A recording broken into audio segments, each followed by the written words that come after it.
We're always in our clubhouse getting high. Super fuckers! Everybody wishes we would die. Super fuckers! Here we come like a bomb. Everybody fucking run and hide. Introduce your show, sir. Go for it. Hey, it's the Rebel Taxi Pizza Party podcast on youtube.com/rebeltaxi99.com. It's me, Pan Pizza, and who are you people? Why did you do it like that? You That know was what so- it is. What the fuck? Okay. That's Nolan. I'm Nolan. Izzy, and we have a special guest. Who the hell is We do. this? Hello. Hello. My name's Emrys. Username Borishu, or Borishu _art usually, but Nabu Roshi. that Buroshi. It should be because we're recording in October and it's Halloween, bitch. It's Gothtober. Oh yeah, that's right. You know, you're right. That's what my username used to be, and then I think right now it's something really stupid that I tried to do something spooky for Twitter. Gothtober? Oh, it's just Weremorous. That's what it says. Who are you exactly? Me? Describe Yeah. what you do on the internet. Yeah. Oh God. Get into fights. Uh-huh. Talk about knives. Oh. Oh no, Norbert, go home.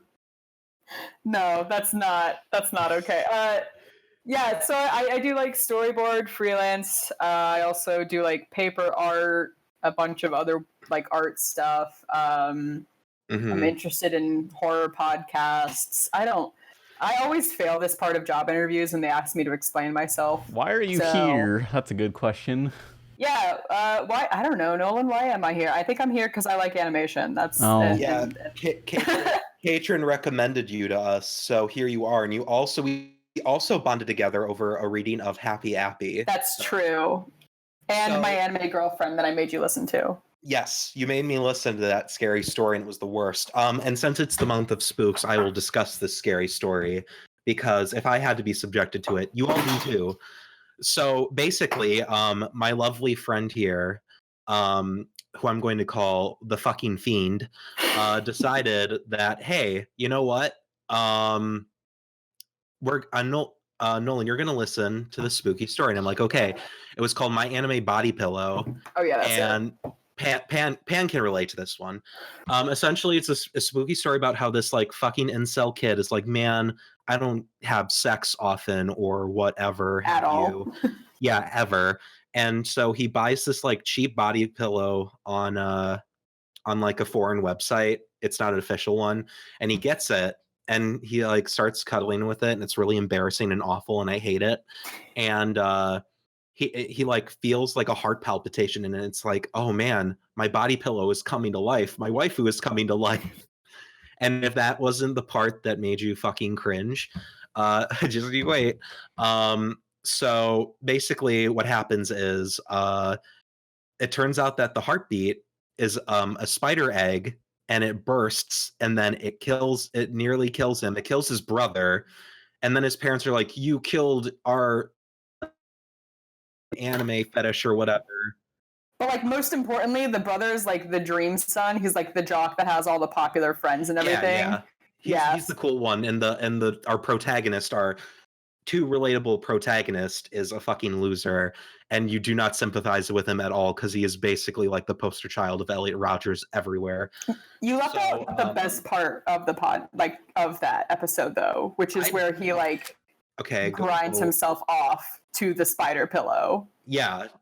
While this spider egg is like hatching in the pill, he's like grinding against like, oh my god, Himachi or whatever her fucking name is. Something like that. It's so fucking embarrassing. And then at the end of it, like he gets like his legs amputated, and at the end I'm just like, good. You can't go anywhere where you can harm me. And he doesn't even like regret it. He's just kind of like he basically is like the nerd version of, well, at least I got some, even though I was like fucking some spiders in an anime pillow, and also my brother's dead, and also I'm paralyzed.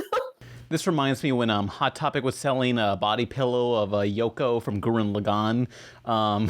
They actually had like some poor shirtless kid model the body pillow on their website. It's like, wow. Oh no. I hope that they pay that kid well. They didn't. No, They didn't. I can guarantee you they did not pay him well. But if you look at the photo, he looks very proud of himself. I'll make it the profile pic for the podcast. But I'll put it in the recording chat. This poor schlub. May he score another day. This song is called "I Am So Sad." I am so very, very sad. It goes a little something like this. Nice Spot Pilgrim reference.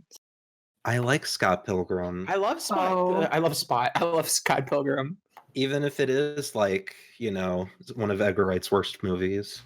Still did a great job, which goes to show how good of a Look, well, that's a very high bar to be the lowest bar of, Yeah, no, that's what I mean. Like, Scott Pilgrim has a lot of story issues, and the fact that that's like one of Edgar Wright's worst movies just goes to show how talented of a director he is. Yeah, well, because like Scott Pilgrim, the movie is just very like it's all like visuals, and there's really not that much substance to it.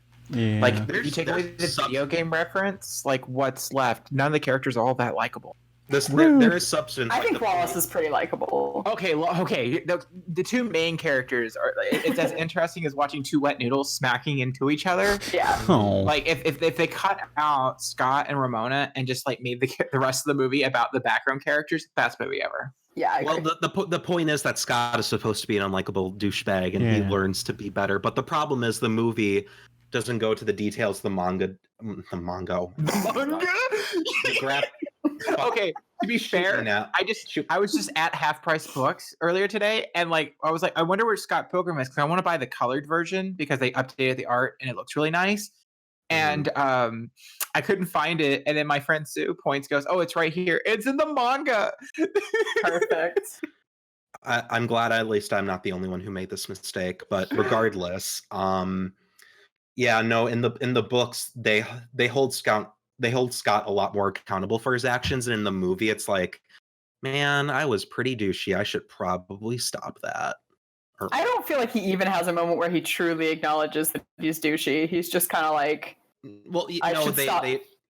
they like give him a hero arc instead of like what they do in the books where it's like, oh man, I've been a real piece of shit. I don't think I deserve Ramona back. And then Kim is like, well then be better and earn her back, which is a lot better than in the movie where it's like, the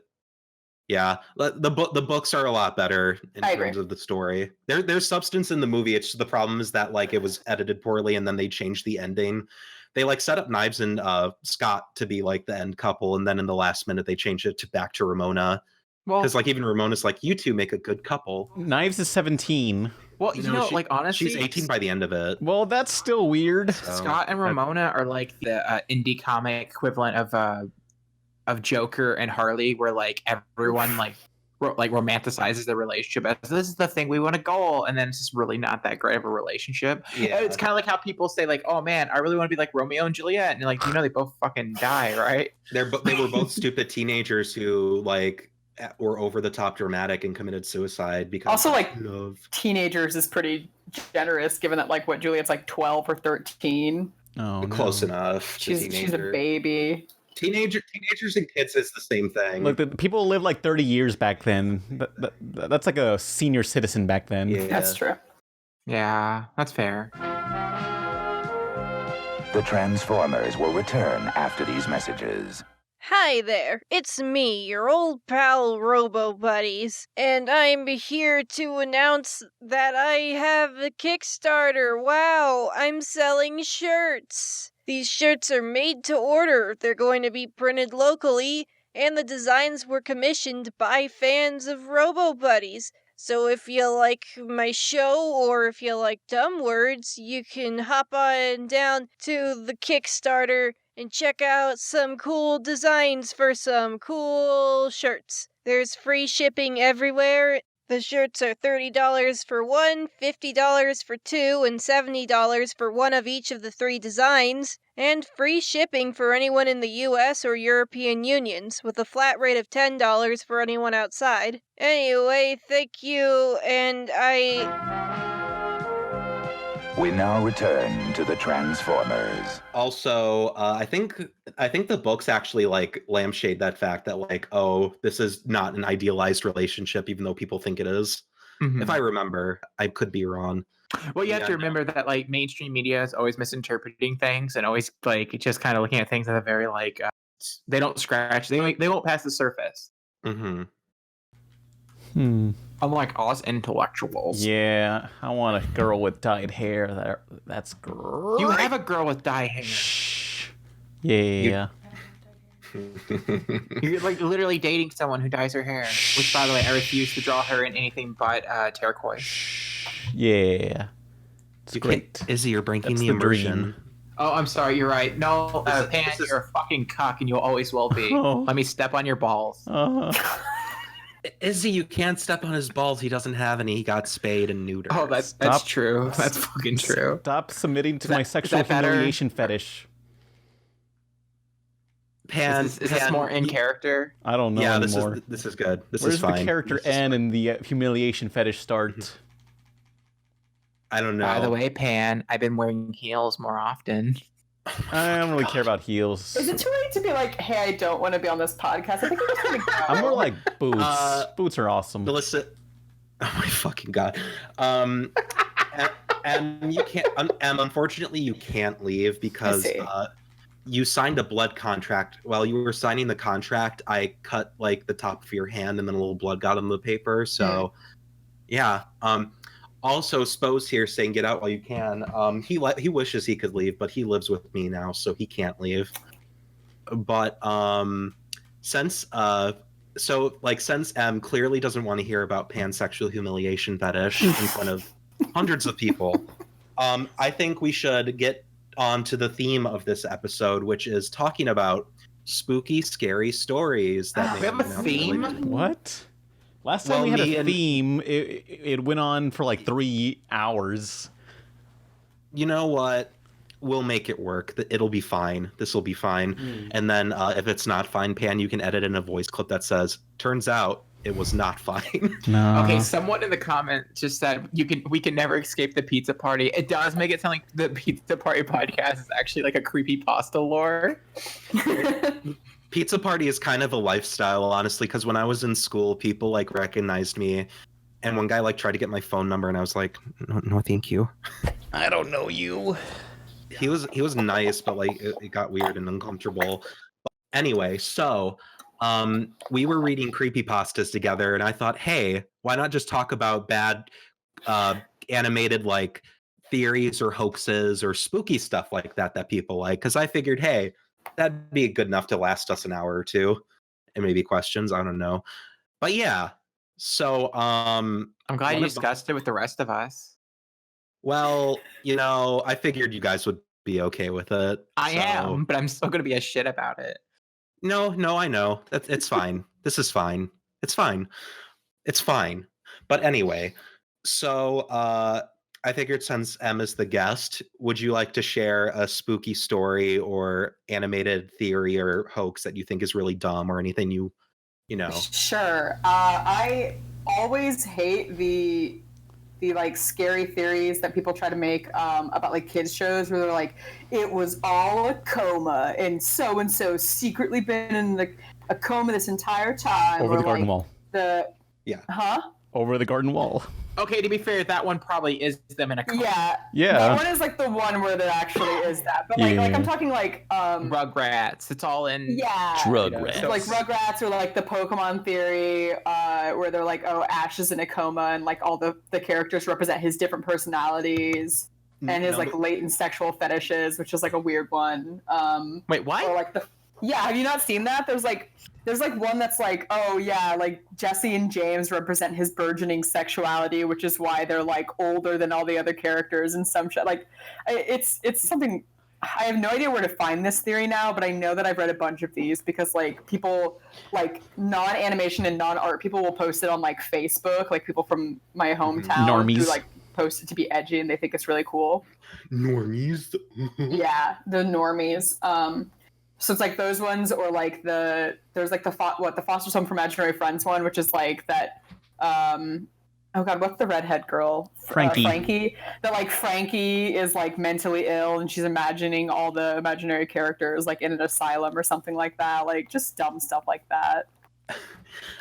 Super Spo says that explains we're blasting off again. It's an allegory for ejaculation. Oh boy. It's an interesting one, but there's tons of them out there, and it's just kind of sad, I feel, because it's like, I feel like most of the time they're really not well thought out theories to begin with, and also like people just can't accept the fact that cartoons might be made for children, like, which is I don't think it's even that. I think it's like the to me it's more like there's no such thing as escapism. Everything is a dark reality. Well, yeah. That's the one thing is that, like, as we've seen by pop culture reactions, that if you darken something or make it gritty or, like, you know, make it almost gothic, it's all of a sudden a better interpretation. But the moment you make it something more lighthearted, cute, colorful, it all of a sudden it's immediately the worst thing ever. Yeah. Which is a shame, because I feel like there's a lot of wonderful things to be taken out of things that can just be like lighthearted. Like sometimes a joke is just a joke, and sometimes things are just happy because the rest of the world has gone to shit, and You're allowed to have, that's happy for once. You're allowed to be cathartic about things. Yeah, exactly. Speaking of cathartic, one of my favorite Pokemon theories is the origin of Nurse Joy. Oh boy, tell me. So basically, Nurse Joy is like, hey, you look a little tired. While we're here healing your Pokemon, you can come rest in our Pokemon Center, but don't do it. It's a trap, because she's going to, like, doll you up and turn you into another Nurse Joy. All those Nurse Joys that look identical, it's actually other Pokemon trainers that they caught, hypnotized, and then turned into Nurse Joys. Wow, that's an actual theory? This was a reading done by Mr. Creepypasta. I can get it. I'm not fucking with y'all. This is the true story. It kind of sounds like dollification fetishism. Yeah, that's kind of what I was thinking too. Because I can't imagine changing someone's face. Like, my first initial thought was like they probably put a mask over her head. And isn't it weird that every Nurse Joy's lips never move? Mm-hmm. Well, the fucking shitty graphics could attest for that. Oh my god. Stop defending this bullshit theory. Yeah, fuck you, Pan. God damn it. Oh wait, I'm not allowed to say fuck you to you anymore as a joke, because that means I'm just taking the show from you. I'm sorry. Every joke I make towards my friends is wrong, but man, there's just Nolan, like this reminds me Nolan.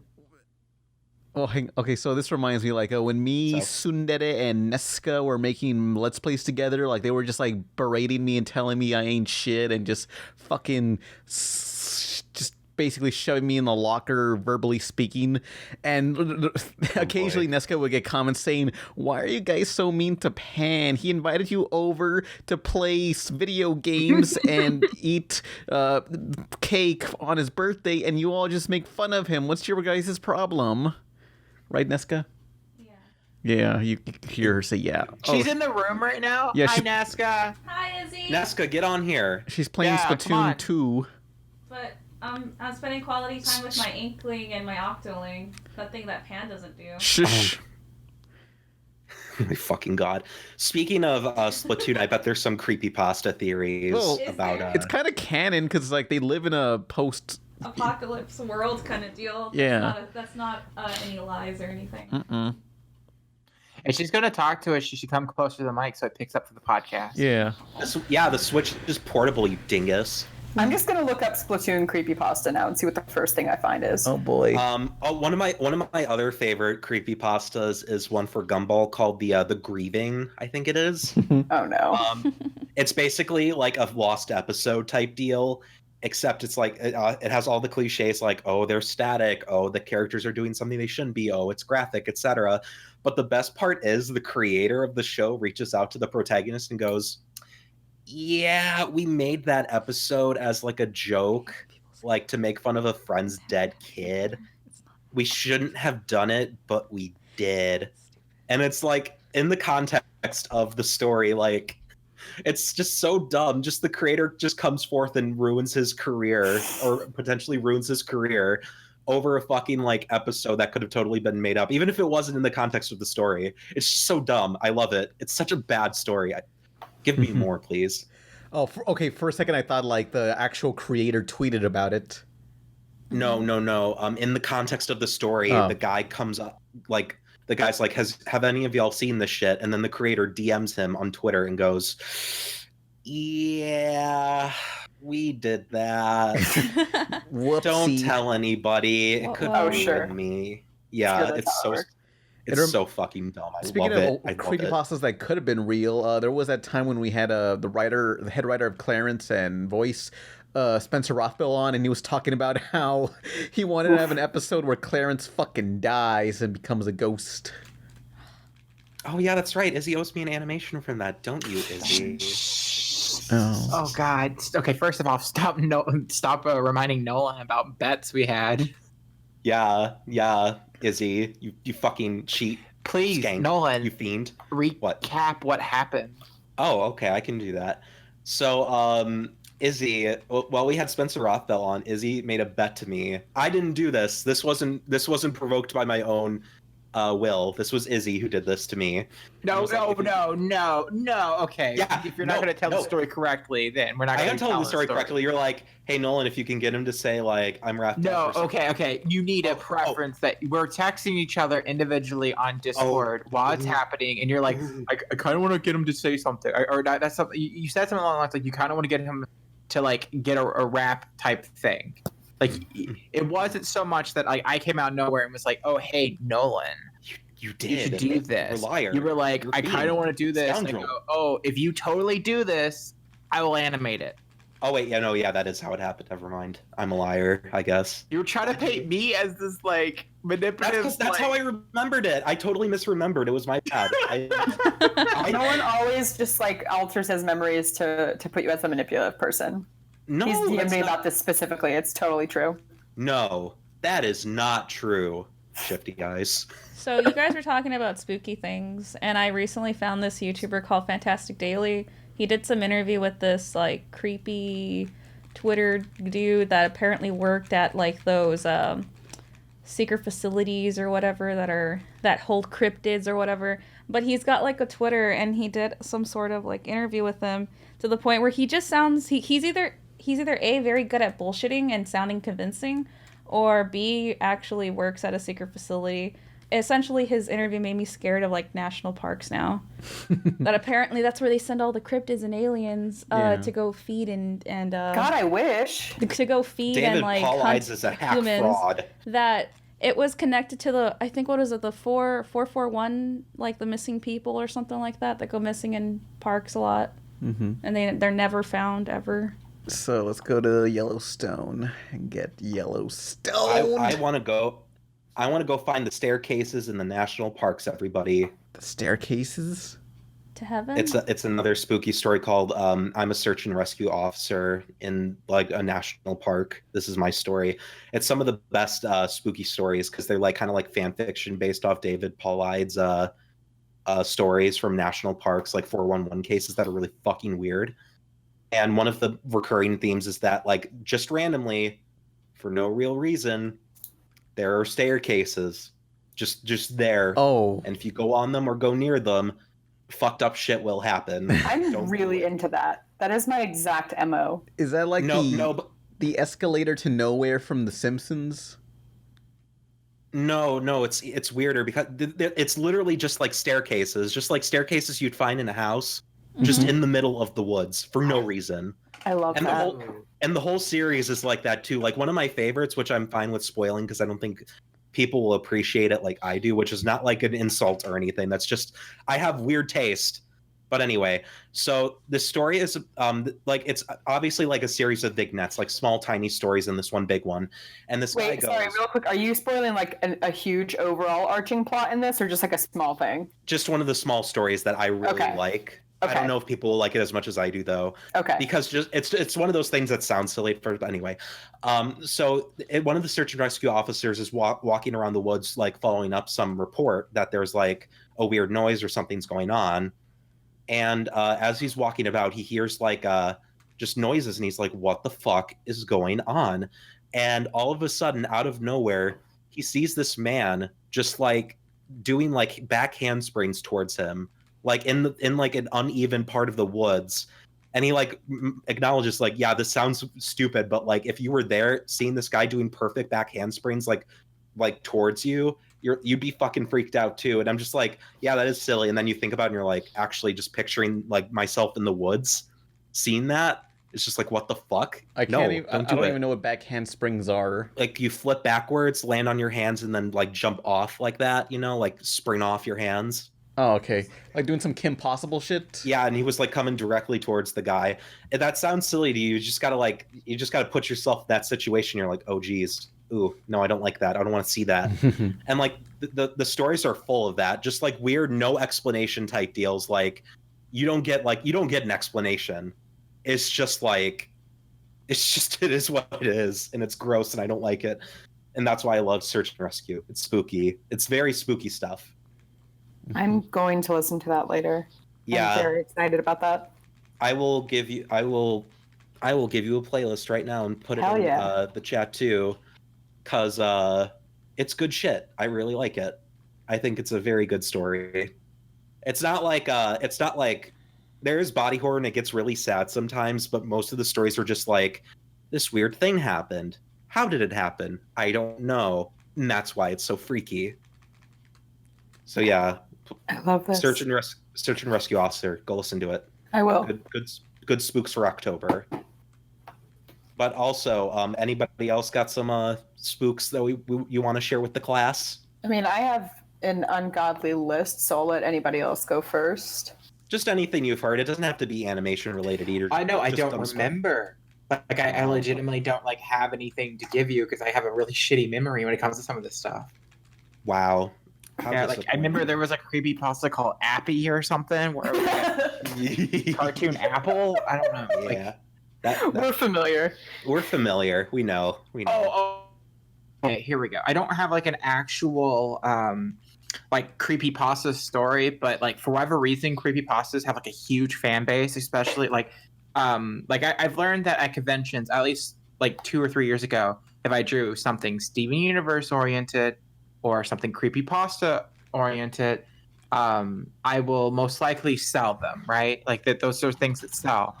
And there's this one kid, I think he was dressed up as one of the creepypastas. I can't remember which one, maybe Ben Drown, but his parents like talked, oh yeah, he loves this stuff. I don't understand it. He like this kid's like really young. And like he just like looked at me with like dead eyes, just like, I love this. like just like super. It was the creepiest thing ever. Like like the person who was my booth friend that was with me was just like, what the fuck was up with that kid? Incredible. That kid could probably see ghosts. Reminds me of that one Vine with the kid going, yes! And he keeps with the ball going, yes! We were using a shitty Ouija app last night, and apparently we contacted a needy demon hoe. And Pan missed it, but when Pan came in, the ghost into the room. Yeah, when Pan came into the when Pan came into the room, the ghost thing started talking, saying all these weird things on this shitty like 99-cent app. You spent 99 cents on that shitty app? No, it was free, but it was like, it was like Turbo Seance. Spend like 99 cents to not have to touch the plank. Yeah, I asked my quote unquote mom friend if it's okay to use a Ouija board app, and she's real superstitious, and she says, nah, it's fine. Ghosts only prefer analog, so it's fine. Fucking also, God. Turbo Seance is my new handle. I'm changing it. That's my branding from now on. Do it. I like that. Turbo Seance. Do it. Do it. Man, that reminds me of that one app where it's like you could ask this ghost anything online, but what you had to do was like you had to type the answer in the question by using a specific like HTML like input.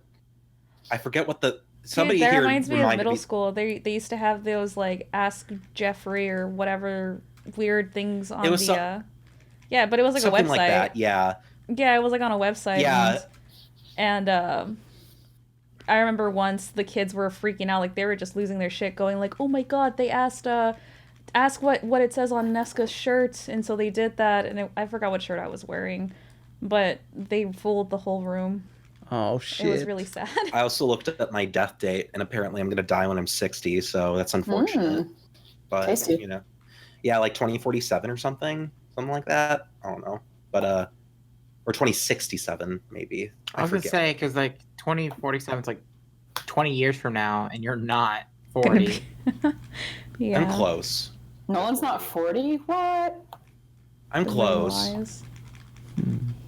Also, Actually, holy am I the shit, baby here's of a this group again? creepypasta. No, go ahead. What?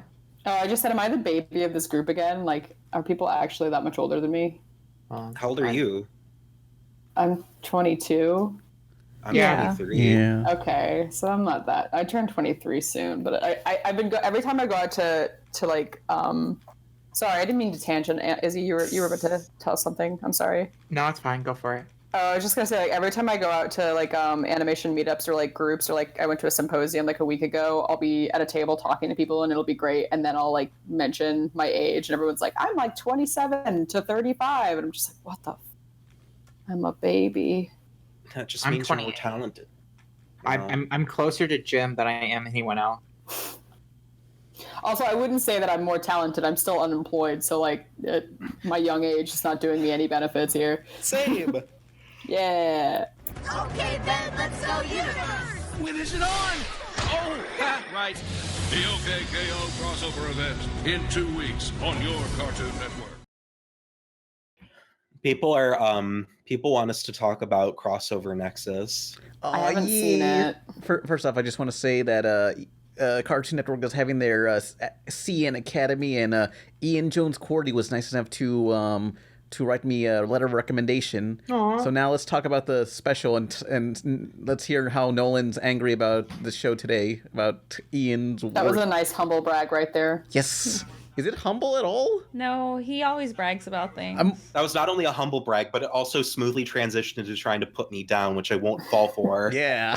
So, question, Pan, did it feel good to just jerk off on all of us?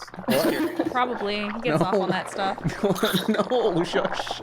Oh my god, it's all over my face. Oh no. I At least got you're him not in now. person with him. It's even worse. Probably Okay, tastes so- like Takis. So Google Nexus, which was a tablet. No, crossover Nexus. Oh, I yay. had a lot of complaints about it, and then Ian Jones Cordy just like, I guess he knew there was going to be complaints because it really wasn't really that strong of a crossover. And then like he just like defensively like threw out like debunked all, or not debunked, but like had like, oh yeah, for anyone that Explain. says this, it was originally intended to be this. So he like made like a really long tweet thread where it was just talking about like what the intentions of the crossover was, and then what stopped them from doing what their intended thing was.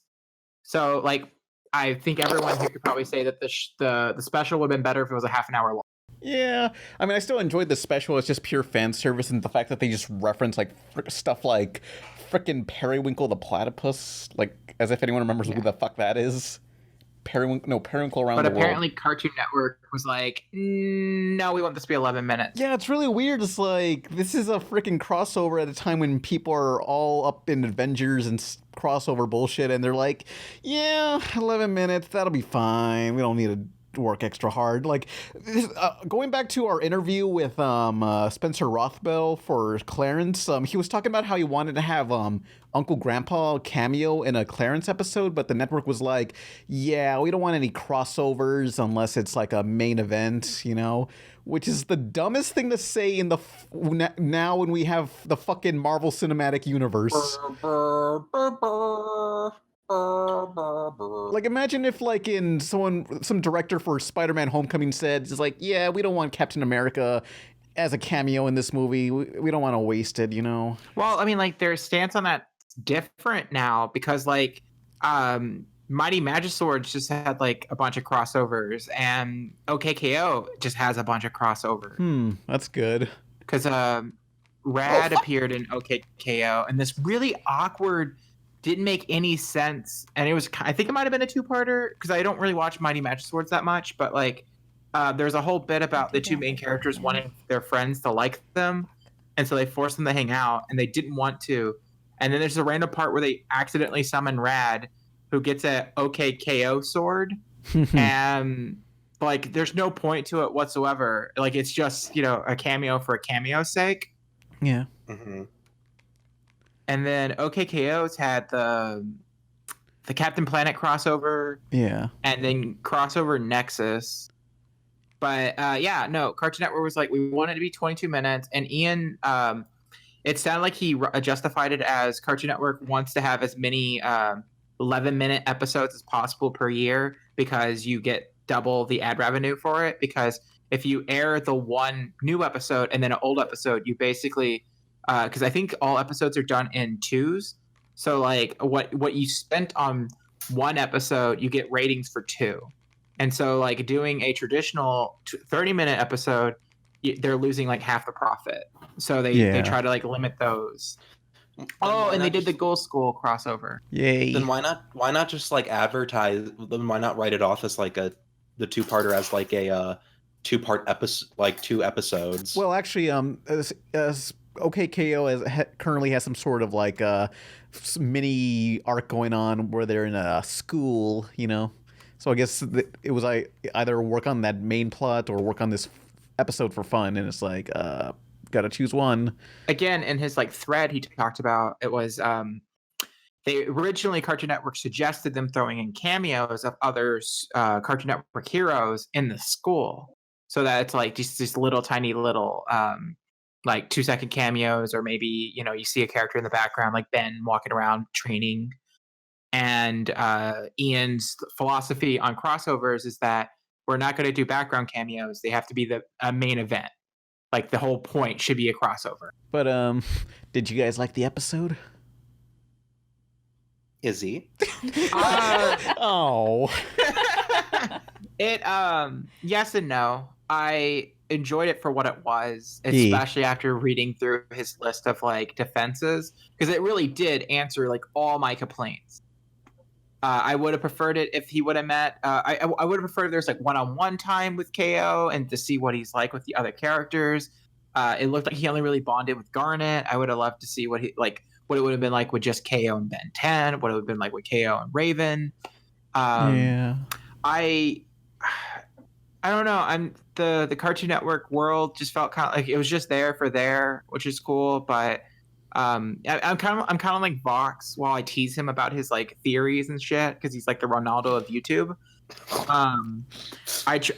I also enjoy that stuff, and I just wish there's slightly more meaning. But I will say, the Cartoon Network Punch Time Explosion, which is the best way you can explain that final punch, I think that was awesome. I think that was really, really cool. I just wish they would have introduced the concept of Ben's watch turning him into other hero or other Cartoon Network characters at the beginning of the episode, and just had that would be like a quick way to do a couple more cameos.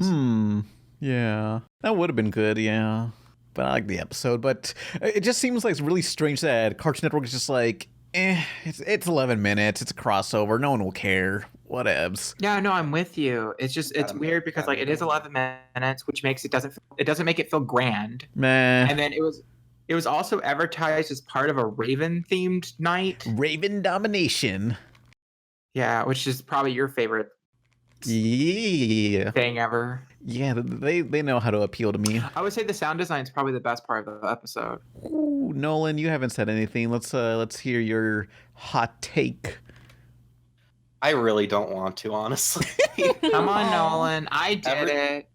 Everybody is fucking sick of me saying shit, and at this point, like, I'm just like, you know what? Whatever. Y'all know what I'm gonna say. Y'all know what I think. I don't really feel like dealing with anybody today. It's like my favorite comments from like the Spider-Man video with the podcast with the Huggabees. It was like, do you guys like anything? Yeah. I'm kind of over it. Yeah, like, blame them, not me. Yeah, no, I don't blame that, but not me. Yes. I mean, like, you do. It does sometimes feel like Pan likes everything for the sake of liking stuff. I kind of went through a phase where I just hated everything, and it was just like, wow.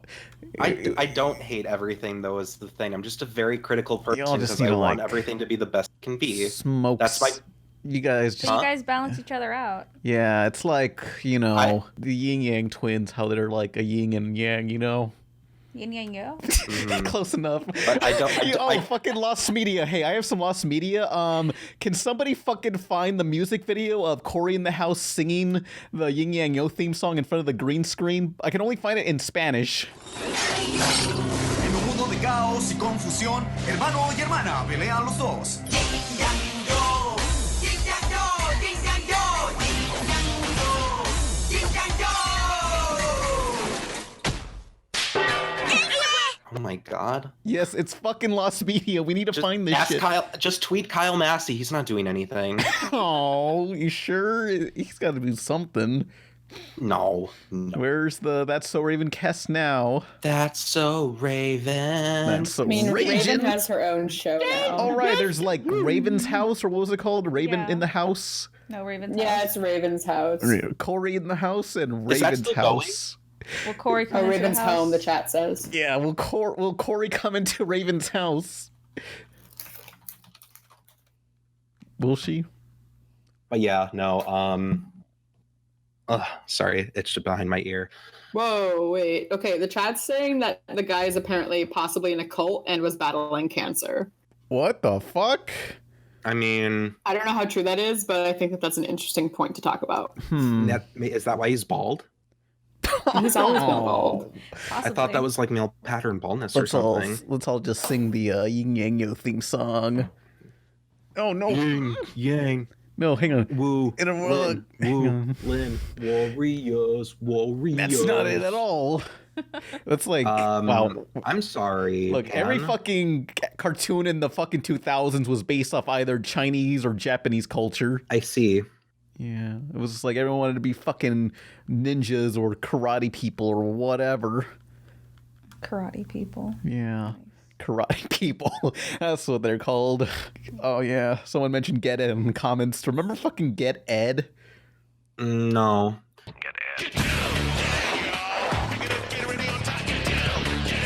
It was about delivery boys. Yeah, no, you're the only one who remembers because you like run an animation channel, so It like had the that's your most thing. hyped theme song. Oh, the Wulin Warrior. No, Get Ed. But I think they were gonna call it something else. But like FedEx was like, "Hey, you stop that right now." What's like the most obscure thing you remember from your childhood? Oh God. Wasn't there that show Juniper Lee? Oh my god, really? Oh, but yeah. Obscure thing. No, actually, I think the most obscure. I mean, I don't know. The problem is like I think I've talked about this before in the chat, but obviously I haven't been on the podcast. But like the shows that I watched when I was younger were usually like the shows that were from like the 60s or 70s, and then just whatever else was on. There was like a show on like Discovery Kids, I think, called Kenny the Shark. Lame. Oh, I remember that. And the Could have at least watched Zubumafu. I did watch the movie. Okay, that's I did not watch that. obscure. Yeah, that's not obscure. I just want to say Discovery Kids is for PBS kids who have cable. Oh my god. Wow. I mean, you're not wrong. Yeah. Or I had a box set of Out of the Box, which is like a Disney Channel about like doing arts and crafts. More like I Up My distinctly remember Ass. getting that as a communion gift when I had to go to Catholic school. Oh. You guys remember I- Roly Poly Oly? Yes, I love that show. My mom used to take care of kids like as a nanny type deal, and one of them hugged her, and then she's like, "Oh, that was so nice." Then he just started saying the Roly Poly song. She was like, "Oh, okay." It's like, Roly Poly. Got you. Yeah. Do you My guys mom remember got Banana shot because Splits? They're Rolly. They're Polly. Rolly Polly Olly. I remember. So like when I was a kid, I really, really enjoyed before Adult Swim popped up, they used to have like older shows and weird stuff air. Just to fill up the gap because no one's gonna be watching in the middle of the night. And one of them was like the Banana Splits, which were like a Yeah. variety show. And like they were like slipping down slippy slides for the outro. Like they were like at an amusement park or something. Yeah, I watched that. Remember PB&J Otter? I remember that. That I was- did. I do I made a remember that reference too. to that earlier. 1 banana, 2 banana, 3 banana, 4. Yep. What are you? Oh man, I Yeah, remember going to BronyCon and Jax and I couldn't figure out how to work the TV, so he put on that PB&J Otter like the dance video, and we Yeah. suddenly figured out how to fix Okay. the fucking TV. We couldn't get it to like Okay, no, hold the I don't know. hold it the was a fucking weird phone TV. for a second though. Like, Pan, you said that it was the original Fortnite dance. What the fuck does that mean? Yeah, like the PB&J Otter, or like they always did their noodle dance, like that, like that was basically the Fortnite dance of the 90s, or 2000s, whatever year No. that came out. God damn it. It's true. God damn it. What a fucking mess. I This mean, you should podcast have is gone a to mess. McDonald's and And done the noodle dance. yeah. That would have been great.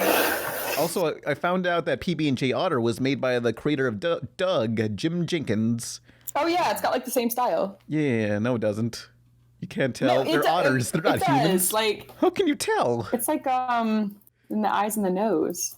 I guess. Yeah, they got those dots. Why are you so angry? I get. They're otters, and the other ones are humans. That don't make sense.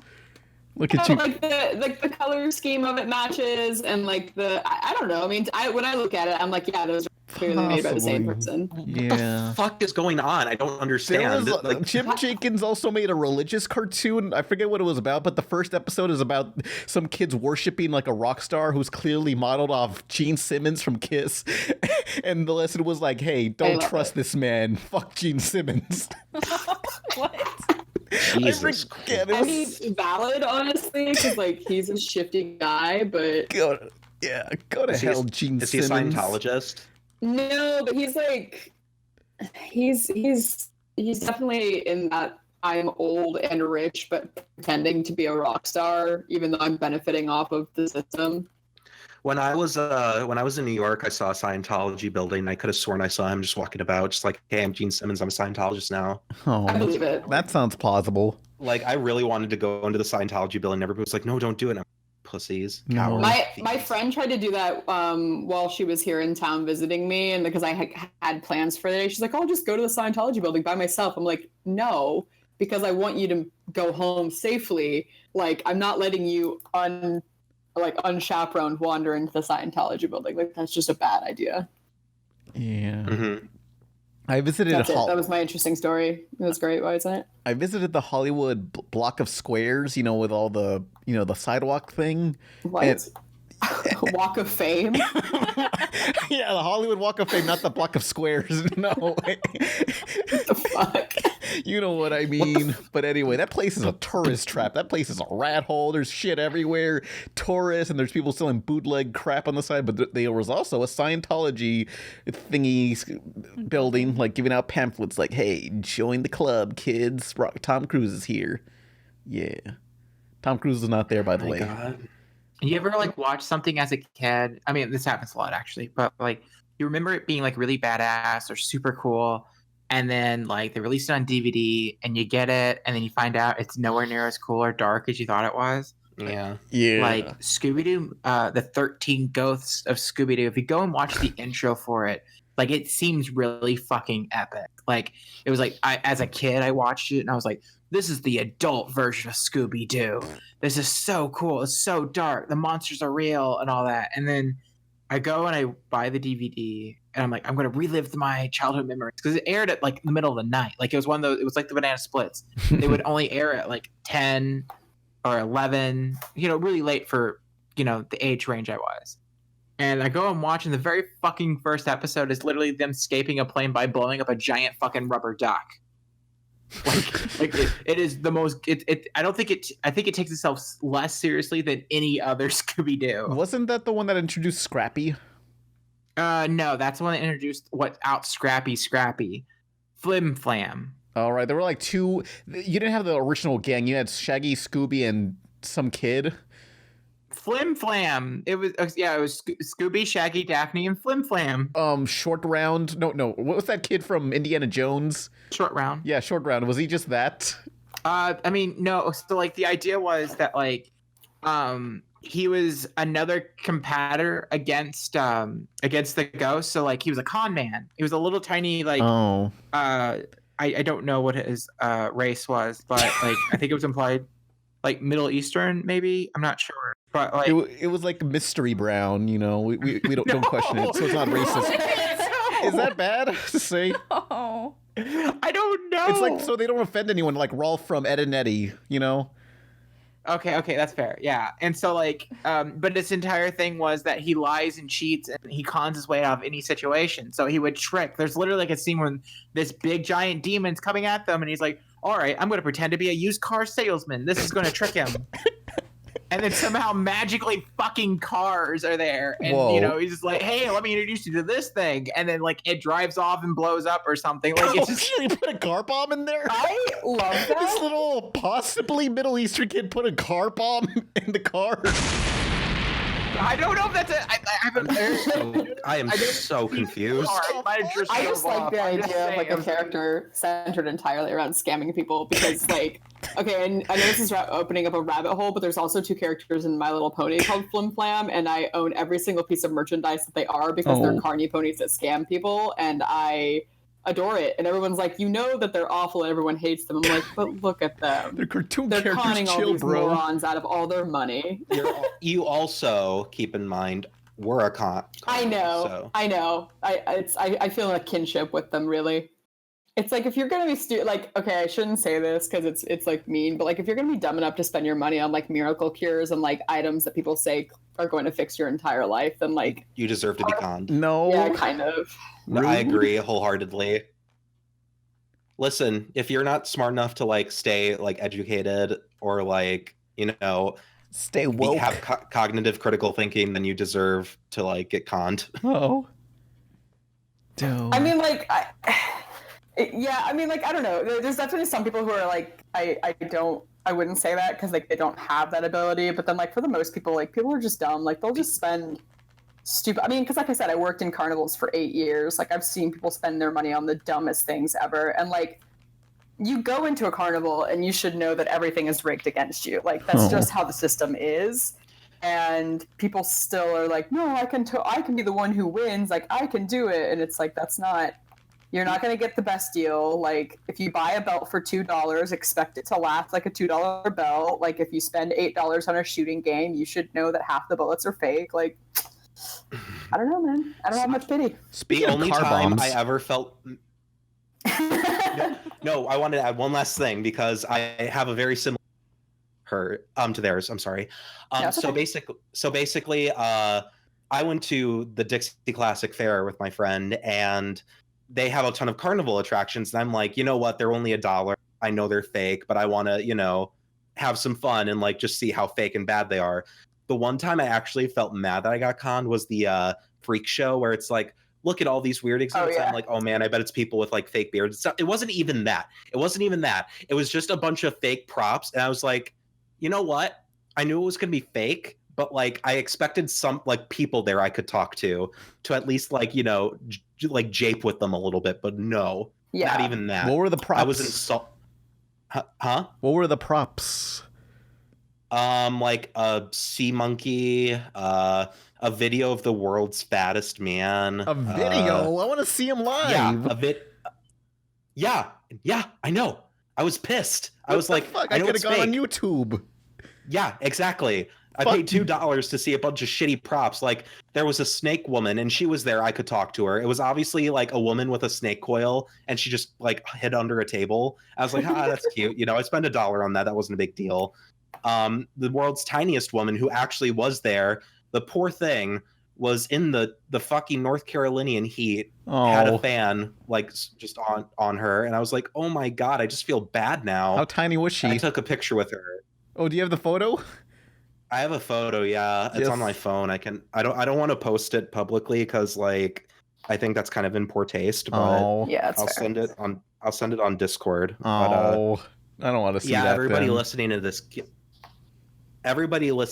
get fucked. So, either way, yeah, no, like I expected to get conned, and I was still disappointed.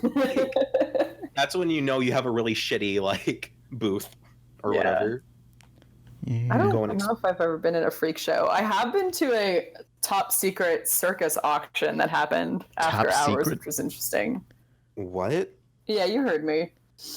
What did you elaborate? Do there? Like, it was like, okay, so there was like this secret dinner basically that was happening that only like people who were friends and family of the circus could get in. It was like a very hush hush, but like my grandma, okay, so for context, I worked like 4 months out of the year. I usually work the summer season with my grandmother, who travels like as a carny like full time, and she like is very good at the whole like negotiation and bartering on the road, because that's really what a lot of people do at the carnivals. They kind of barter with each other for their goods, and so she got to know like the manager of the circus or something weird like that. Like she knew one of the people, And so she got like 3 tickets to this top secret, like, I don't know, society dinner of circus people or whatever. I don't know how else to phrase it.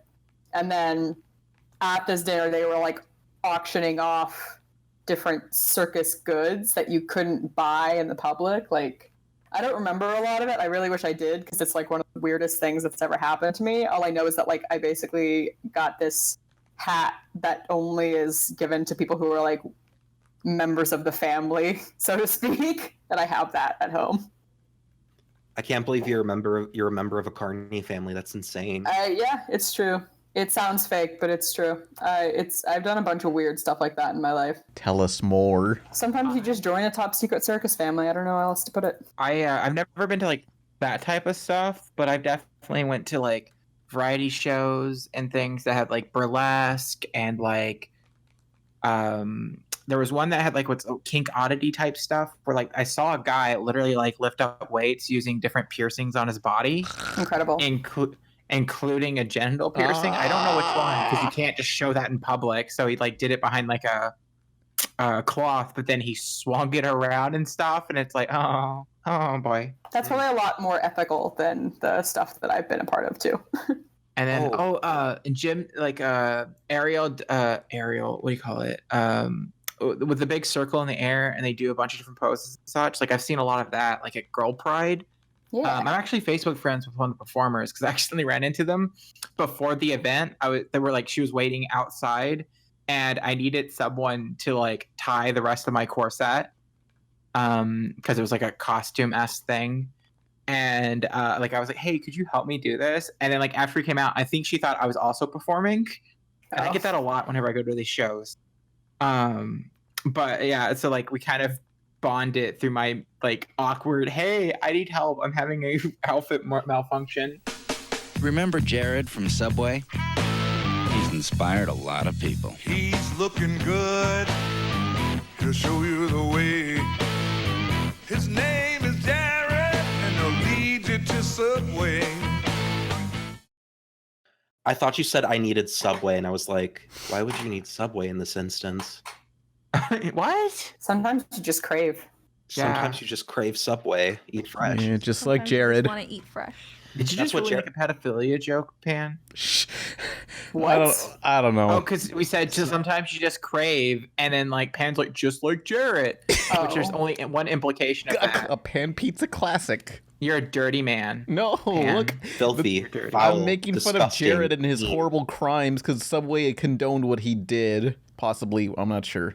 I know Morgan Spurlock did in SuperSize Me. Uh-oh. Wait, did Morgan Spurlock meet Jared, and were they in cahoots? Yeah, he was in the movie. He was in the movie. He was like, yeah, that food needs to be healthier and shit. Did you guys, okay, after you saw that movie, how long after did you go eat fast food again?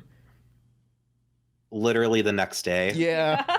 These movies are basically like, wow, that's messed up. Anyway, burgers. That's almost like whenever you wait they till the trash- next day. I watched that fucking movie and got hungry.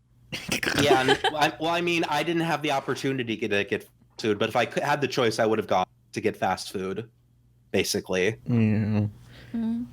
Either way, I don't know. Like, a lot of that movie is faked very badly. Like they gloss over the fact that Morgan Spurlock was a vegan, so of course he would act that way after eating beef, even if it was shitty fake beef. Of course he's gonna get sick. He's a vegan. His body isn't used to it. So yeah, it also glosses over a ton of other stuff, like the fact that a college group did the same study and most of them turned out fine and didn't have the same effects. It's dumb. It's all dumb. But yeah. But Nolan, have you considered that fast food is single-handedly killing every single person? Have you really considered it? I mean, yeah, I have considered it, but it sounds really fucking stupid. So I don't know. I mean, like, do we blame people for not being able to control their own portions, or do we blame fast food companies for making a profit and succeeding? I hate to be a filthy capitalist, but I'm just gonna lean over into the capitalist direction. Looking thing's hard. Like, which humble brag here, I've lost like 80 pounds now. Yeah, no, and good job. You did it. Yeah, and like proportion sizes is really big. Like choosing what I eat, like honestly, I mean, there's a lot of factors that comes into obesity. Like, I'm not saying it's there not not right. It's not just like simply like, oh, eat less calories and then you'll be skinny. It's just not like that is one way of losing weight, but like you have to like be very choosy what we eat and like what is simply provided on a budget or like convenience is all the worst fucking shit. And I mean, like half of it's because they have to make it as tasty as fuck so people get addicted to it. But like genetics play a huge part because I know people who are like, because like I haven't really been running, I've been mostly just dieting. But once I get to a certain weight, I'm probably gonna start like actually exercising, so I don't have to be like I don't have to dictate my diet so much. But like, um, there's people I know who are like the most unhealthy people internally that are skinny as fuck, but they don't have that narrative. They don't have that immediate decision where you look at a fat person and go, you apply a bunch of negative traits. You apply the fact that they're lazy. You decided that they're undetermined or unskilled. And do you know how many fucking skinny people have told me since I've like, revealed my diet and such? Like, you have so much determination.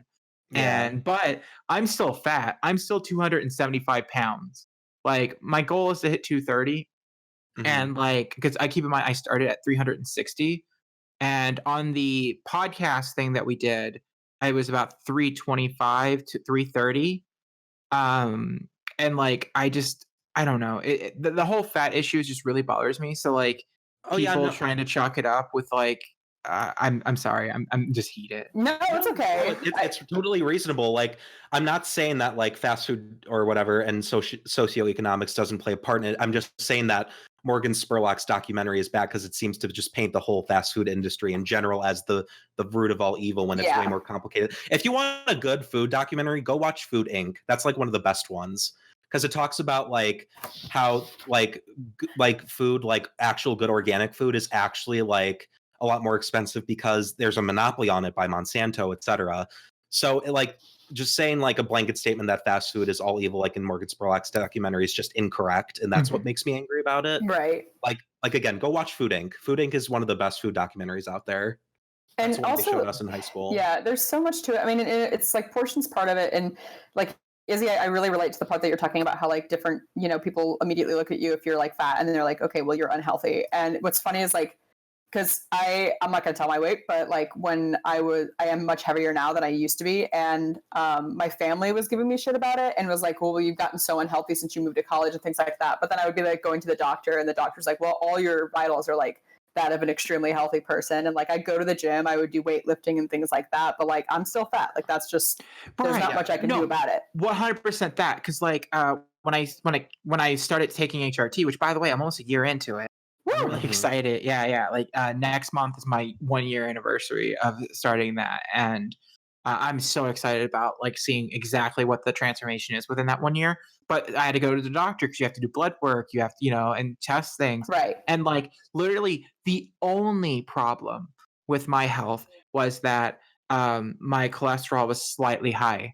And like by slightly high, they meant like as soon as I start taking HRT, it's going to lower it because that's just one of the side effects of HRT. And then I'm perfectly healthy. Yeah. But because I'm fat, it's automatically really bad. But like, and now like I've lost a shit ton of weight. I'm still fat, like I'm still 270 pounds. And this is what I was originally getting to was, but someone who doesn't know my history doesn't know that at the beginning of it, I was running 3 times a week. I was dieting. I'm being very disciplined. There's still going to be people who only see me currently and not being able to compare the almost 100 pounds before. And like, they're just going to, again, they're just going to automatically chalk up to this idea. And like, really, I want to challenge people to think about it is that like, if you take the same image without mentioning weight and you go, okay, it's a girl and she has a bunch of fast food everywhere and she's eating Doritos. And like, if she's skinny, now if you apply the weight to it, if you see that and she's skinny, it's like, oh my God, it's so cute. She loves to eat. But then when you apply it to a bigger woman, all of a sudden you have these ideas of like, oh, she has no self-control. Yeah. Right. And I'm mostly going through it as a woman's perspective because I'm so used to that, like the whole like one body type for women advertised on everything. Fucking like that's so damaging. I've seen cis women who have the same body type as me, and that's not even comforting enough. Like I should be like, okay, cool, I'm woman enough now, but because I'm not hitting this hourglass thing, it's destroying me mentally. And I know other women are like that.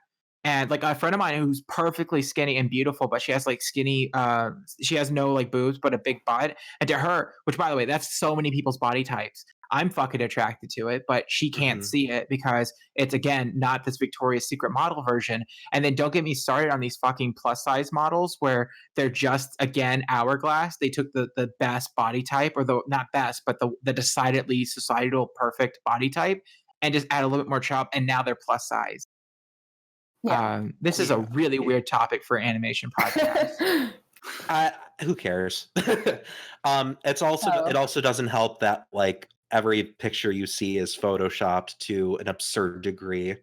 So not changing subject, but I guess actually related to animation, because I like reading the chat, there's someone who's asking Pan repeatedly if Ian is on your contacts. What contacts of what? Do you have I him on don't know. speed dial? Yeah, like you have his phone number, or you have personal contact info. They just keep spamming at Borishu, ask Pan, please, ask Pan. Follows me on Twitter. That's something. Oh, okay, first of all, Borishu, do not respond to that shit. Okay, so number one rule about this, here, everyone, you can hate me for this. Do not fucking ask one of a content creator, or whatever we want to call YouTubers now. Do not fucking ask their friends to get in contact to someone for you. That is a very low move. It's manipulative, and it's just shit. Yeah. Like, do you know how often like me, Nolan, or Jim get like a message from someone being like, "Hey, can you contact Pan or something?" Or when I did artwork for Lord Minion, I got like 3 degrees of separation with this. Because I did art for Lord Minion, who's best friends with Markiplier, I would have people message me to get in contact with Lord Minion to get in contact with Markiplier. Yeah. It's it also if you try to like break the ice, we can tell it's not hard. Like, man, your stuff is so cool. Can you talk to Pan for me? That's sad.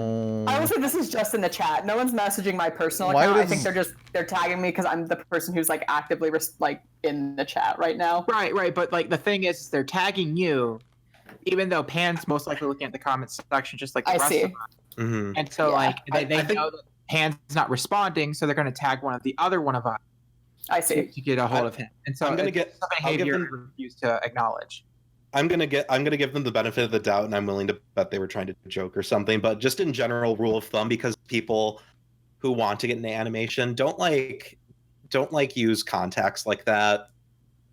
Like it'd just be better just to straight up ask than to try to be like, oh, you're so cool, man. It would be so nice if you could contact somebody for me. Like we can read through the bullshit. Like I may be socially inept, but I can read through this BS. He knows how to read a little bit now. Honestly, a more formal like email, like, hey, appreciate the work you do. I'm looking to get into contact with Pan is much better than trying to like be buddy with me. I'd much more appreciate a formal like message than anything. What do these people want to contact me for? What did I do? They want to collab with you. But like what I found too is like if you're doing that shit, like not only are you gonna make a bad impression on them, but like they're gonna tell people that you are that person. I'm not a gossiper. Oh well, I mean, okay, you might not be. I'm just saying like an actual animation. Oh yeah, I guess that's true.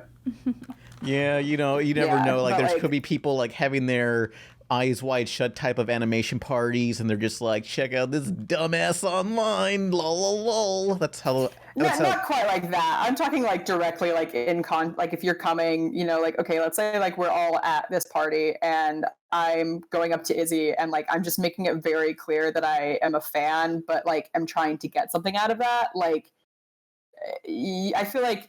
I don't know, if I were in that position, I'd be like, yeah, well, this person has been kind of like repeatedly bothering people. Like there's a difference between like I'm enthusiastic about this because I actually care, and like, oh, I'm pretending to be really enthusiastic about this because I want something from you, which I think is a general art rule, honestly. Well, I think it's just the natural rule of everything. Yeah. Also, there are certain parties where the whole point is like, hey, you know, we're here to throw a cool party, but it's really like, go network with everybody. Unless you're Yeah. at one of those types of things, just have some etiquette, read the room. Yeah, well, you for can tell sure. genuinency. You can tell when someone's genuine versus they're like just interested in you.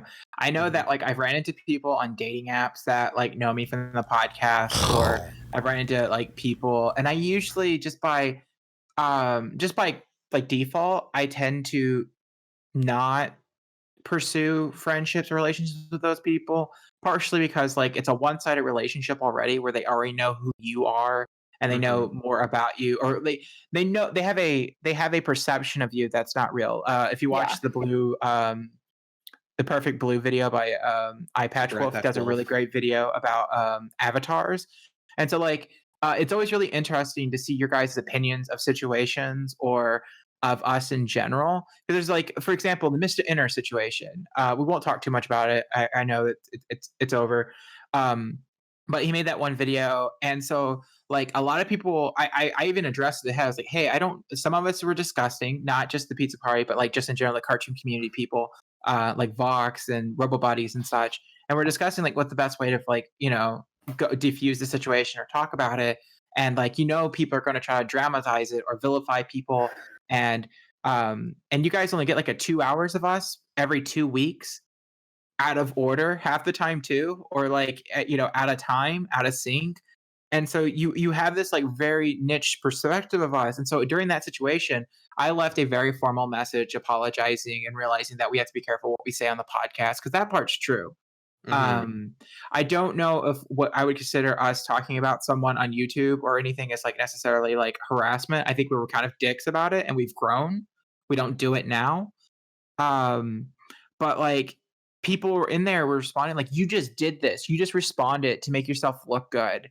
And it's like, it's not like there was a reoccurring narrative of like Mr. Inner talking to us in private, asking us to stop.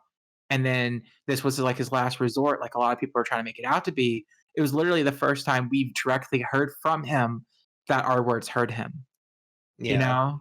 But it's much more fun and exciting and speculative to decide that there's this war going on behind the scenes. We gotta get Keemstar called up. Only he can settle this.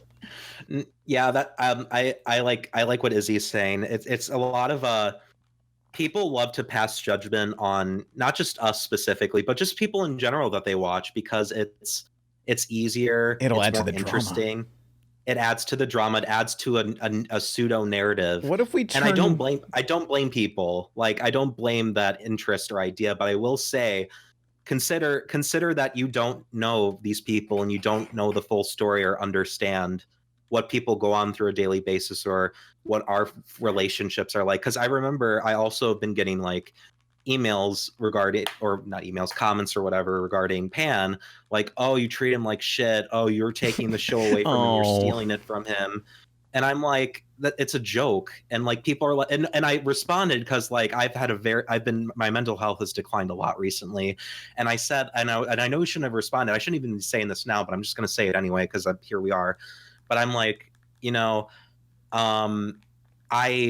I try to be as honest as possible. I know I'm a critical guy, but it's from an honest, earnest place. I'm not looking to start drama like I used to. I've grown up since then. I'm a different person now. And then somebody said, well, I don't know your personal life, but maybe you should talk to Pan more. And the complete like irony of that statement just went over their head. And I'm like, read that statement back to yourself. Because yeah, I've known Pan for like 8 fucking years. Like, I know him better than you do. Yeah, they don't know about my sexual humiliation fetish, quote unquote. I feel like everyone knows about that, Pan. Shut up. Well, yeah, it's like, yeah, but basically just like don't come to me telling me that I need to be a better friend to Pan, or that I need to like reach out to him more, because the only person I'll hear that from is him, because he's my friend and that's our relationship and that's our business. And the fact that somebody had like the gall to like intrude and say like, maybe you should be a better friend, when they don't know anything about, just infuriates me, honestly. And same goes for like just people who go on message boards, whether it be Tumblr, 4chan, Twitter, etc., and just continue to speculate when they don't know anything. It's just really like frustrating, and I'm kind of tired of it. Well, it's Yeah. weird to be on this side of the spectrum, you know, because I like got a we're not- perspective. So Go I ahead. just like Yeah. I don't give a none of this matters. We're all fucked, so you know I don't really care. Oh my god! It interrupted me like going on with a more deep conversation to throw in like a little tiny reference that you throw in for everything. Look, it's just Like, like way to add to the I don't conversation. know. It's like man. everyone's mad about something. I don't care. Who cares? It's just I'm just gonna make videos, you know, and I'll just. You know, maybe Yeah. I'll reply with a snarky thing, and then people will think, "Damn, Pan, you so snarky, you're so cool," and then I'll be like, "Yeah, I truly am. I'm pretty sweet, fam." Yeah. Oh. Get on the mic. Yeah, no, I know I shouldn't let it affect me. It didn't used to, but I it's just been a really difficult time recently, and like the fact that there are people like saying like I'm a piece of shit or an asshole for either like just having an opinion on like a fucking baby show, or you know, joking around with my friend, and they're like trying to like be like, maybe you should be a better friend. And it's like, you don't Please be a fucking better know me. friend. Yeah. Mhm. But yeah, go Mhm. ahead, Izzy. I'm sorry. Oh, I was gonna say was because we're not really famous. I would not consider us famous. No, you we're know? not. Like, we're like Pan is- Q Pan is, but- lusters. Pan is internet famous, but you and Not I barely, like, I don't think- vaguely. What's the most low Right. level Well, of I it? mean, like the grand scheme of things, we could walk somewhere and no one recognizes us. But if we go to a certain targeted event, there might be a handful of people that like recognize. I mean, like we filled up a room at MomoCon, so like we're famous to a small niche of people was a who care bathroom. about us a lot. Which, by the way, we love you. Thank you for your support, even though you know. Yeah, But I anyway, still go on. don't see what they see in this It's podcast. fine. Look, people are dedicated to the drama of it. You know, it's like a soap opera, so we gotta like hype this up like some sort of wrestling event where they got like some beef going on. So we gotta pick a fight with some people like Vox or who else we got? Who else do we know? We know people. He's trying to wait for you guys to save him with names. But like, here's the thing: if you want the good, honest truth about this group, we've butt heads, we've had tension, we've done stuff, but we've Except also, except for Jim. Jim's perfect. There but was like, but you know, like me and Pan have had grievances against each other. Did me I? And no, Oh, you know, oh. well, Well, not so much grievances, so much as disagreements or frustrations, etc. Not like actual like anger, but like right. Vengeful. Like I said, like tension. what friends do, like what yeah, but issues real friends go through. You know, it happens, but like people like to really like turn that into a sort of like well, let me finish. narrative. I was like Go in the middle of I was in the middle of a thought, but all I was going to say was we have tension, but at the end of the day, we've also at least once or twice, if not more, have messaged each other. Like today, I was clearly upset online, and Nolan messaged me to check up on me. Oh, I've checked up on Pan. Like, no matter what, you know, we're just people, and we care about each other. And yeah, we might make fun of Pan because he's a loser, but like, he's our loser. He's And it's fine. He's into it. It's his kid. Shush, So it's no. fine. Yeah, I mean, it like, is. fine. we don't know.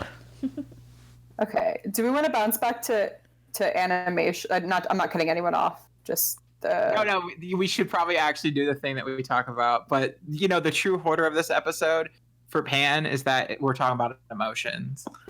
Yeah, It's just I'm Steven Universe, everybody. I'm too socially inept to understand emotion, so it's Yeah, it's we know you appreciate it. Don't worry. Yeah. So people want us to mention Moxie was on Crossover Nexus. So Moxie showed up on Crossover Nexus. I'm glad somebody remembered him. show. Yeah, so I I'm do. glad we got that covered out of the way. Now let's talk about the real animation stuff. Well, no, 9/11. there was I was gonna say there was an interesting question back that I think would be like thematically appropriate, which was someone was asking about our favorite Halloween specials for animation. Glitch VHS. Oh, Okay. no. Okay. Can I like segue before we jump into that? Sure. Logos for the Win asked, talk about Spider-Man Into the Spider-Verse. And I don't, it's not actually about Spider-Man, but I show trailers and such in my animation class that I teach at a local college, university technically. And during it, I was just kind of like talking about like I really like how they made Gwen look kind of queer. It really fits with because that's kind of her demographic.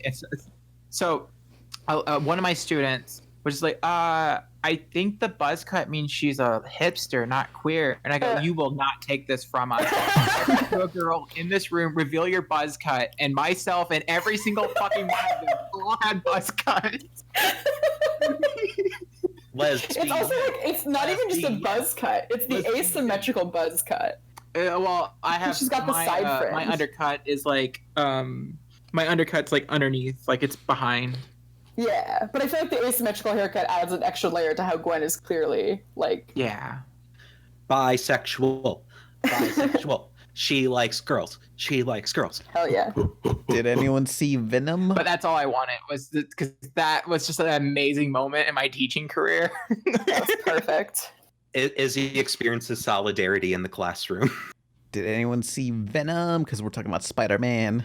Oh, we were going to do the Halloween special, though. Yeah, the Halloween special, Pan. Go for it. What is your favorite? My favorite is Scary Godmother, without a doubt. Oh, yeah! I have the doll! I baked Do you really? That's so exciting. Yeah, I got it. I haven't opened it. I'm too scared. It's like one of those horrifying animations. Like, if I watch it every year, and every year I realize how the animation is, and it just gets worse and worse. But, like, I love it so much. I watched it every single year. It's perfect. It's flawless. Like, I will die for Scary Godmother. I really will. The creator of Scary Godmother was at a New York Comic Con, and I saw the doll, and it was actually really nice looking. Oh no, that thing was like super behind schedule. Each one of them hand painted. She designed like because I backed the Kickstarter, so like I've watched all the email updates. I was so nervous because I moved 2 times since like backing that Kickstarter. Oh, right. It was like such a delayed schedule because she's never made a doll before, and so like going through it, which is just like that's just a trope of Kickstarter at this point. And like she like painted the box herself, at least the prototype, and then I think she painted the actual official one. And yeah, like that doll is amazing. And I agree with you. The Scary Godmother movies, in particular, if you're a fan of Scott McNeil, which I am, that's great because he plays like every character. It's like it's almost, especially with how bad the graphics are, it's like a Beast Wars. Like it just gives me Vietnam flashbacks to Beast Wars. It's just such a good movie. Agree, 100%. So That's that's mine my too, favorite. by the way. Oh, perfect. I'm glad we agree. Yeah, solidarity. For Halloween specials, I'm reviewing one for next week. It'll be late because like some sort of copyright thing is just fucking it over. But anyway, Michael Jackson's Halloween. It aired on CBS last year, and it exists for no reason.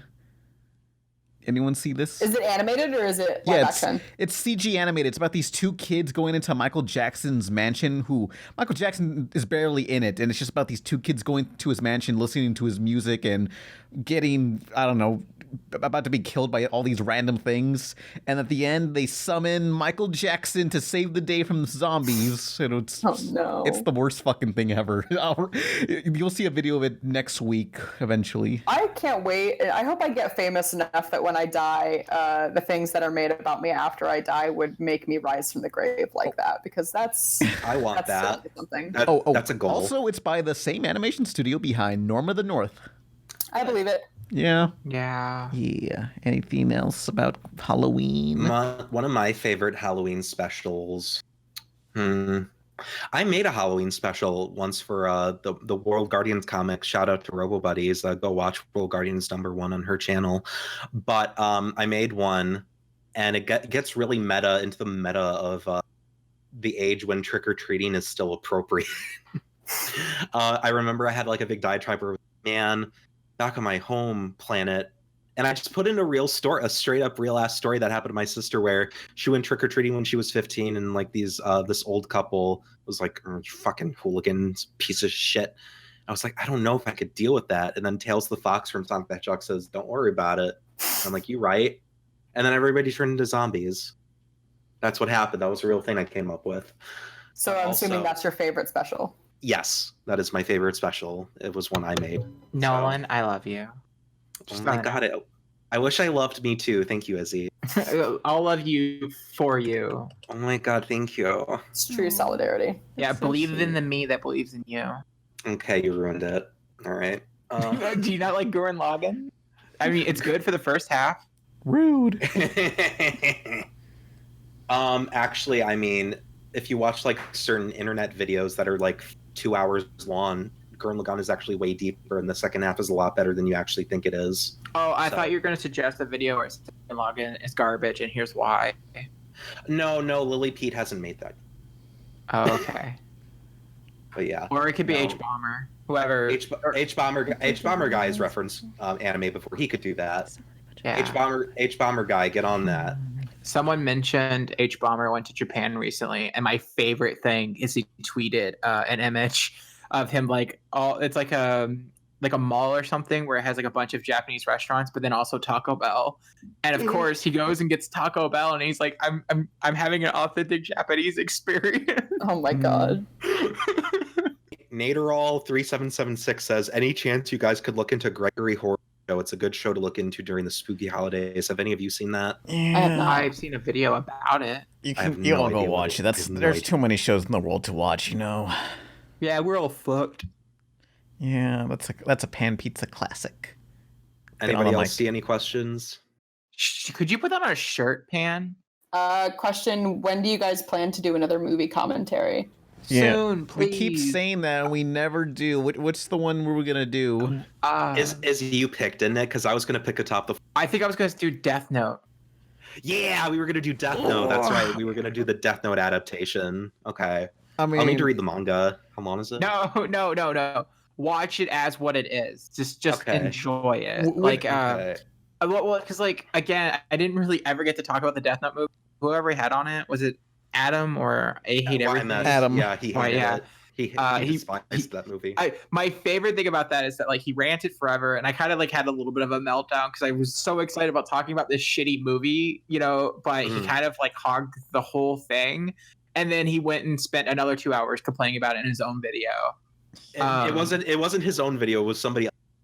Oh, Adam, if you ever come on, you're gonna have to let Izzy talk about the movie next time. No. And to be honest, if just for clarity's sake, I actually just rediscovered him. Actually start watching his videos, and absolutely I'm waiting for the next one. I fucking love his videos. I don't hate him. I was just really aggravated to talk about this shitty movie that I absolutely had a blast with, and he sucked out all the fun like a fucking vampire. oh. Slorp.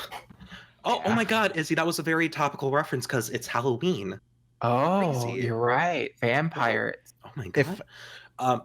If I was gonna pick one, I already picked Freddy Got Fingered, but if I was gonna pick one again, I'd want Teen Titans: Trouble in Tokyo, because that is some I think weird trash. I think we have to do that one. Yeah, Yeah. that's People you made the joke about Pizza Party in Tokyo, so everybody's expecting us to do that one probably. Yeah, Oh, can we legit? Hey, Han. Hey, Sugar Daddy. Can you get us all to go to Tokyo together so we can film on location? oh, that's Use that YouTube expensive. money for good. Do a Kickstarter. Oh. Also, CodyKins123 says, question: worst Halloween special in your opinion? Hi, Cody. Michael Jackson's Halloween. That's true. Worst Halloween special. I gotta think about that. I'm not really that type. I don't go on my way to categorize nasty things. I tend to forget shitty stuff, except for the Yeah. Death Note. Yeah, me too. Unless it's enjoyably bad. Otherwise, How about the I Rocky just- Horror Picture Show? Is that kind of a Halloween special? I mean, is that shitty though? It's so bad, it's good. Yeah, well, but that's its own level of bad. I feel like they're I thought people legitimately enjoyed that movie. It was a good movie. They don't understand. They're enjoying it. They don't understand that they're enjoying it for a shitty movie. The plot's awful. The music's catchy, Okay. but it's okay. No, worst movie I've ever seen is Shock Treatment, the sequel to Rocky Horror Picture Show. There was I'm a sorry, sequel. there's a sequel? There's a sequel. Oh, you guys don't know about Shock No. Treatment? Okay, well, guess what? We're changing my movie because this movie was so fucking hard to watch. Okay, so Shock Treatment, it's Bride and Janet after the events of Rocky Horror Picture Show, and they come home and they're married, and Janet decides she's bored of being a housewife, so she takes him to watch this movie station. By the way, the entire movie takes place in a movie station. Like, all of it sets for movies and shit. And she gets Brad incarcerated into an asylum, and then starts dating his twin evil brother who owns the TV station. I kid you not. And then it has Brad and Janet are played by new actors. So they have like new actors playing previous characters, but previous actors coming back playing new characters. And there's literally a song, please Pan, find a way to play this thing. But there's a song where all they do is just list like appliances. Like blender, something. What? I'm not making this shit up. The comment section is like, this is not real. It is real. And there's literally a time where Brad and his evil twin brother run into each other, and like they fall down and have a psychic battle. Whoa. Where they're like running around, and then they sit down and staring at each other. Like during the psychic battle, they're like eating dinner. This and the sounds... only good song. The only good, and by the way, it is a true sequel written by the same person who made the first movie. And the only song that's good in the whole thing is the little pink dress or little black dress. And it's just the time warp again, but about dresses. Snips. I watched it so fucking excited because I knew I love hate rock because of the whole trans thing and just a bunch of other stuff. And like, I thought this movie was going to be like enjoyably bad.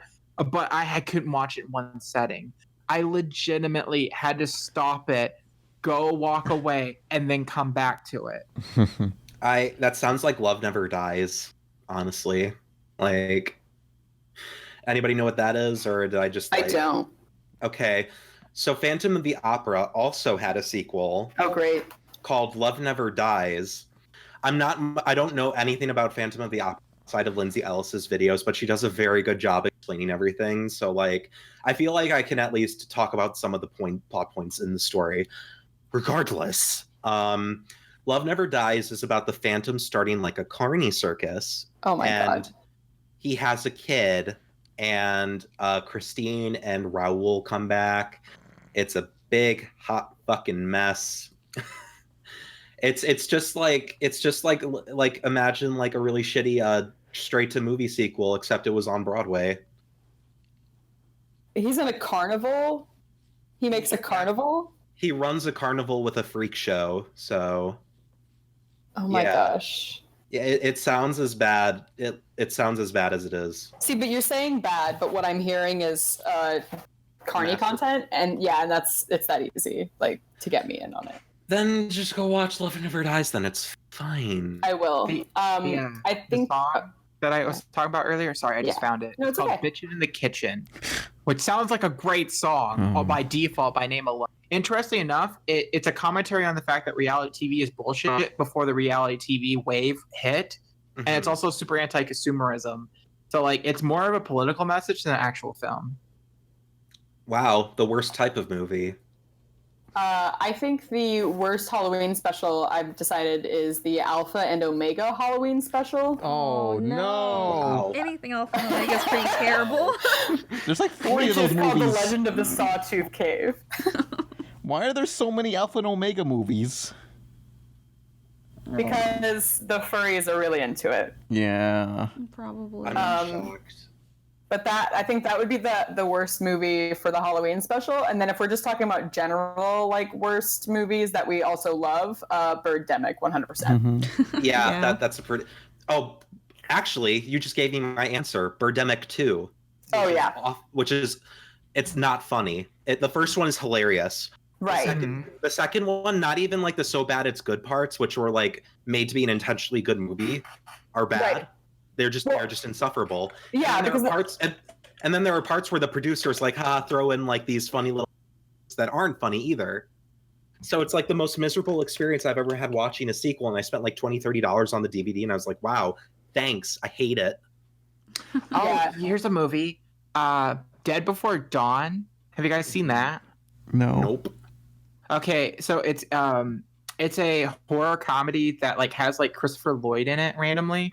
And the first 15 minutes is literally one of the worst movies I've ever seen. But magically, after that point, all of a sudden the jokes start landing, and I really, really enjoyed that movie. Like, I thought it was really, really funny. The premise is that these kids accidentally like set up a curse that brings zombies to life, but they create their own rules, and they just make a bunch of bullshit rules about it. Like, if a zombie bites you, turn to a zombie, but if you can seduce the zombie, they become your slave. What? It's just like weird shit like that. It sounds like your It's sort of perfect like movie, D&D or though. something. Okay, first of all, it is. I enjoyed it. I got it for like $5 at Walmart. Like, I knew like going into it, it was probably gonna be bad, but like maybe my expectation was so fucking low, but I loved it. I recommend it. You know, if you guys don't have a thrift shop near you, Walmart is probably the next best place to find like bad movies, because that's how I got the Smosh movie. We should do a commentary on that one too, by the way. It's a really bad movie. It's not even relevant anymore. They broke up. Damn. I know it's not relevant, but is it like truly bad films last forever? Yeah. That's true. Love never dies. One time I tried to buy Snakes on a Plane for 50 cents at a Big Lots, and my mom told me that was too much money and it wasn't worth it. And I think about that a lot. Like 50 cents, she was like, still not worth that much money. Your mom It would be worse. Have you seen Snakes on a Train?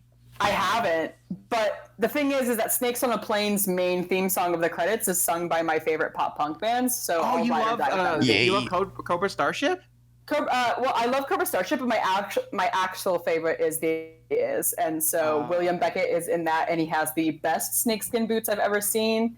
And like I also love Cobra Starship, but the Academy was my all-time favorite, and I listened to that song. Cobra Starship was like my favorite band when I was in high school.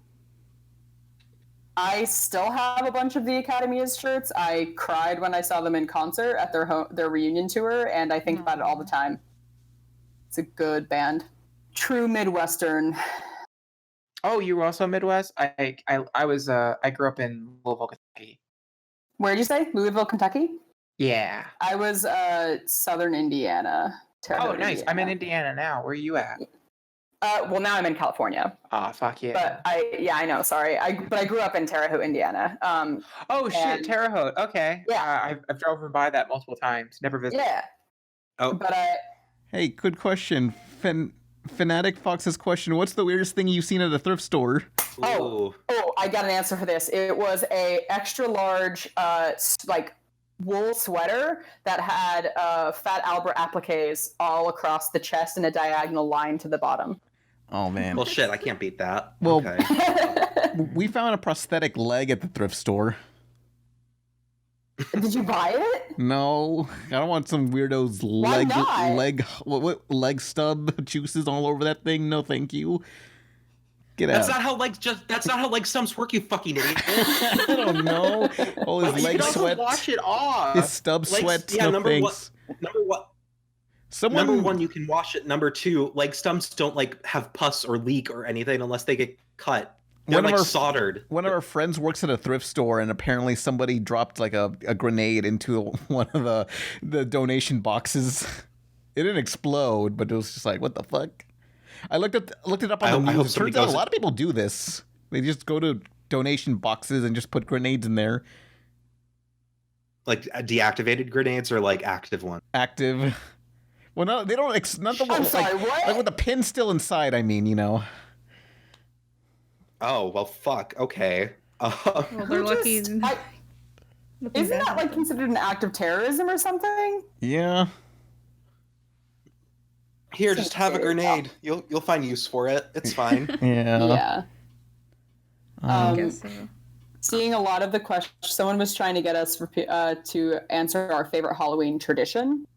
Staying home, not doing anything. I don't have one anymore. Yeah. Yeah, like Halloween's dead. We're all fucked. I watch Over the Garden Wall.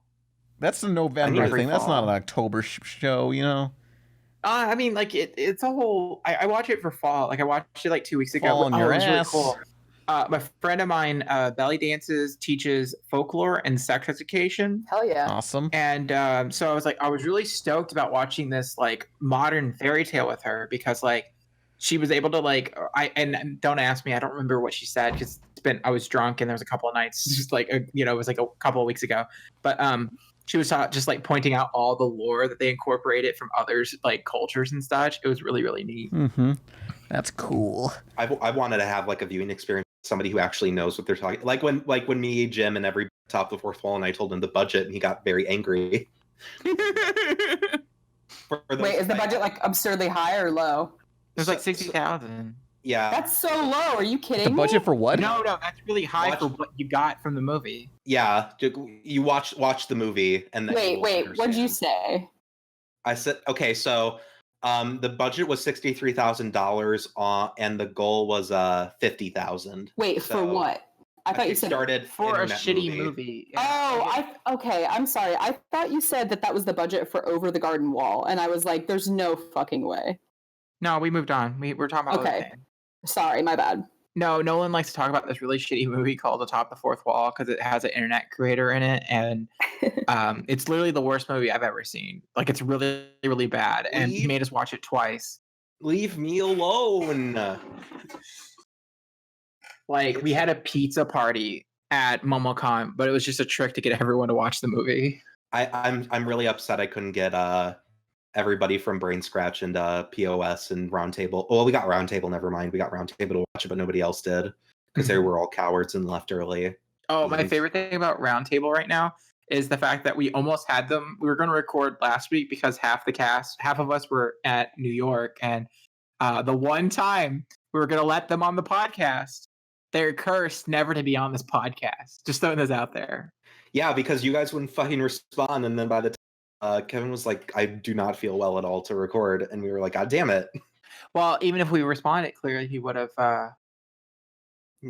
like been too sick. Yeah. Keep telling yourself that, punk, fiend, scoundrel. Okay, I just think it's funny. It's like the dangling cheese of our friendship. Also, speaking of curses, 2 hurricanes have made their way ever since I moved in here. So just leave that. I leave that with you all. Am I cursed or am I not? You decide. Probably am. You're not cursed. You're fine. I'm Just bad luck. Nolan, I'm cursed. If we're gonna talk about like people being cursed here, I mean, I told you about my like horrible week where like my car got impounded, I lost my 6th wallet, and then I got another ticket on top of that, and then I lost my keys all in 1 week. Mm-hmm. That shit happens to me all the time. No, I feel that. We'd be cursed out here. We're both cursed. Yeah. Yeah, it's true. I don't participate in the oppression Olympics. If you're cursed, then we're both that's not what together. Sorry, yeah, that's not what I meant. Sorry. Yeah. So is that all for the podcast? Yeah, I'm down with ending it there. Yeah, let's take it out back Lenny style and just pop a cap in the back. Yeah. All right. So it's my favorite reference to make, just of mice and men. Just I'm a terrible human being. Anyway, go ahead, Pan. Yeah, well, that is the end of the podcast because I'm tired and want to sleep. So, who are you people? Nolan, and this I'm is Izzy. Yep. And our guest, would you like to plug stuff? Whatever. Yeah, sure. I'm Emrys, and you can find me on Twitter and Instagram at Borishu_art. I talk to people a lot on Twitter, so if you like talking, I'm there. But don't bring your drama because I'm not into it. Other than that, I like doing like art about punks and being queer and my dumb jobs. I don't know what else to say, but that's me. I still don't know who you are. Bear facts, huh? I still don't know who you are. That's okay. If you anyone who wants to be friends with me, just come to me with your best fact about bears, the animals preferably, but like I'm cool with the gay ones too. But like come at me with bear facts, yeah. And that's the best way to get my interest. So they also appreciate bear vor. So. No, that's not. I mean, when I showed you the bear vor, you just were like, well, actually, this is not anatomically correct at all, and you started like critiquing it. And please don't. I show this for a shock joke, and you're here like taking it at face value. And that's the end of the podcast. Thank you. One more thing. Ratchet Extreme 6 asked, when will we meet at another convention? Oh. Guys, the only thing I could suggest you... Okay, never mind. Yeah, we quit. This is the last podcast. No, if you guys want us if you want us at conventions, highly recommend. If you want us at a local convention or something, message the convention and make like a campaign or something. Just like, hey, we would love to have these people. They're open to coming to conventions if they're invited.